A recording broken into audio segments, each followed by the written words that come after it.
कलयुग में कुरुक्षेत्र के दर्शन की महिमा अतुलनीय है।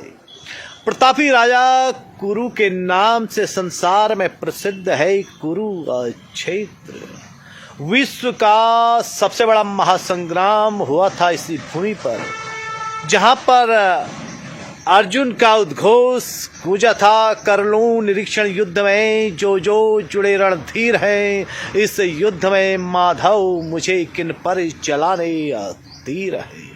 श्री कृष्ण ने विचार गुणाकेश भारत जब सुन लिया, दोनों दलों के बीच में जाकर रथ को खड़ा किया।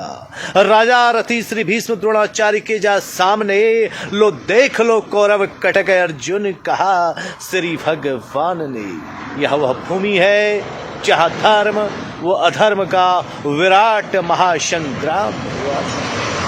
योगेश्वर भगवान श्री कृष्ण ने अर्जुन के माध्यम से ऐसी भूमि पर इस संसार को दिया था गीता का ज्ञान, और श्री हरि गीता के माध्यम से कहा था आत्मा कटता न शस्त्र से, आग से जलता नहीं, सूखे न आत्मा वायु से, जल से कभी गलता नहीं। जो जो भी वस्तु जगत में श्री संपन्न है, वे जानो मेरे तेज के ही अंश से उत्पन्न है। विस्तार से क्या काम तुमको, जान लो यह सार है, एक मेरे अंश से व्यापा हुआ संसार है।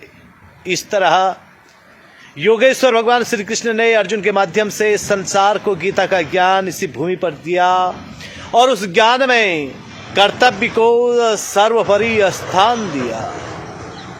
वह स्थान जहाँ कर्तव्य की महिमा गाई गई, वह स्थान कुरुक्षेत्र की पावन भूमि है। यही धर्म अधर्म के बीच संसार का बड़ा महासंग्राम हुआ था। इस भूमि पर हुए कौरव पांडवों के महासंग्राम के साक्षी स्वयं परमेश्वर प्रभु योगेश्वर भगवान श्री कृष्ण रही। कुरुक्षेत्र की भूमि से प्रभु का नाता बाल्यकाल से ही रहा। यहाँ स्थित माँ भद्र काली के दरबार में ही श्री कृष्ण और बलराम जी का मुंडन संस्कार संपन्न हुआ था। यह भूमि धर्म क्षेत्र के नाम से भी जगत में प्रसिद्ध है। पुराणों के अनुसार इस भूमि की कथा राजा कुरु से जुड़ी हुई है। महाभारत में इस विषय में कथा का बड़ा ही रोचक वर्णन आता है। कहा जाता है कि भरत वंश में राजा कुरु ने इस भूमि की अनेकों बार जुताई की, और उन्हीं के नाम से यह क्षेत्र कुरुक्षेत्र कहलाया। राजा कुरु की कर्म कौशलता पर प्रसन्न होकर ही देवराज इंद्र ने राजा कुरु को वरदान दिया था कि जो व्यक्ति इस स्थान पर युद्ध करते हुए मरेगा, उसे आपके पुण्य के प्रताप से स्वर्ग की प्राप्ति होगी। लेकिन कहीं कहीं यह कहा जाता है कि राजा कुरु भगवान शंकर के परम भक्त थे। भगवान शंकर की कृपा से ही राजा कुरु को यह वरदान प्राप्त था कि इस भूमि पर जब भी कभी विराट युद्ध होगा, उस युद्ध में जो कोई भी मारा जाएगा, उनमें से कोई भी प्राणी नरक का गामी नहीं बनेगा, वह स्वर्ग का ही अधिकारी होगा। भगवान श्री कृष्ण इस वरदान के रहस्य को जानते थे। इसी कारण उन्होंने कुरुक्षेत्र की भूमि पर ही महाभारत का युद्ध करवाया। गीता का उपदेश देकर संसार में ज्ञान की ध्वज पताका फहराई। श्री हरि गीता के माध्यम से कहा गया है, गीता हृदय भगवान का सब ज्ञान का शुभ सार है। इस गीता से ही चल रहा संसार है। उल्लेखनीय है कि राजा कुरुवंश के प्रथम पुरुष थे। वे बड़े ही धर्मात्मा, न्यायप्रिय, शौर्यशाली, प्रतापी और तेजस्वी राजा थे। इन्हीं की भांति एक से बढ़कर एक प्रतापी, तेजस्वी, वीर धर्मात्मा कुरुवंश में पैदा हुई। पांडव और कौरवों ने भी कुरुवंश में ही जन्म लिया था, और इन्हीं कुरुवंशियों ने कुरुक्षेत्र में ही आपस में महाभारत का युद्ध लड़ा, जिसकी रोचकता का वर्णन समुचे संसार में प्रसिद्ध है। महाभारत में वर्णित कथा के अनुसार प्राचीन समय में हस्तिनापुर में एक प्रतापी राजा थे। संवरण हुए। सूर्यदेव की पुत्री त्राप्ति के साथ ये परिणय सूत्र में बंधे। इन्हीं से कुरु का जन्म हुआ। इन्हीं के नाम पर इस भूमि का नाम कुरुक्षेत्र पड़ा। पुराणों ने इस पावन भूमि की बड़ी ही महिमा गाई है।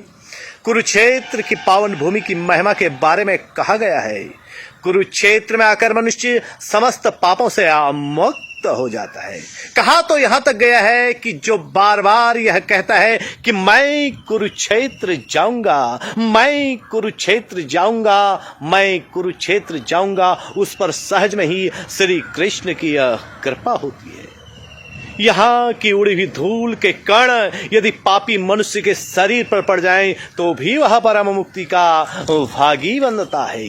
नारद पुराण में आया है कि ग्रहों, नक्षत्रों एवं तारागण को काल गति से आकाश से नीचे गिरने का भय है, किंतु जो कुरुक्षेत्र में मरते हैं, जो योद्धा कुरुक्षेत्र में अपने प्राणों का उत्सर्ग करते हैं, पुनः पृथ्वी पर नहीं गिरते, अर्थात वे पुनः जन्म नहीं लेते हैं। भगवत गीता के प्रथम श्लोक में कुरुक्षेत्र को धर्म क्षेत्र कहा गया है। राजा कुरु का विवाह शुभांगी से हुआ था, जिनके वंश का विस्तार बाद में कौरव और पांडवों के रूप में हुआ। लोक कल्याण के दुष्ट गति ही भगवान शंकर ने राजा कुरु को वरदान दिया। महाभारत के अनुसार कुरु ने जिस क्षेत्र को बार बार जोता था उसका नाम कुरुक्षेत्र पड़ा। कहते हैं जब कुरु इस क्षेत्र की जुताई कर रहे थे तब आकर के भगवान शंकर ने उन्हें उनकी कर्मनिष्ठा से प्रसन्न होकर के यह वरदान दिया था और संसार में इसी भूमि से योगेश्वर भगवान श्री कृष्ण ने गीता का ज्ञान दिया और जिस ज्ञान की महिमा समूचे संसार में गाई जाती है। मान्यता है कि कुरुक्षेत्र की भूमि में ब्रह्मा जी ने सहस्त्रों वर्ष पूर्व हजारों ऋषि मुनियों के साथ एक विराट यज्ञ का आयोजन किया।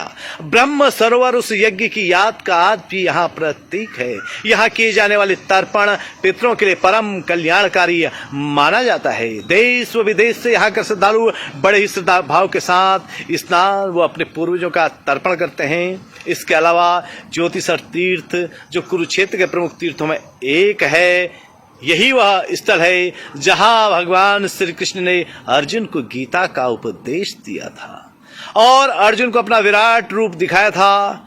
बाणगंगा व मां भद्रकाली का मंदिर भी अपने अलौकिक रहस्यों को यहाँ समेटे हुए हैं। इसके अलावा भगवान शिव को समर्पित शिव मंदिर की अपनी अलग अलग गाथा है और भी अनेकों तीर्थ कुरुक्षेत्र की धरती की शोभा बढ़ाकर श्रद्धालुओं को अपनी ओर आकर्षित करते हैं।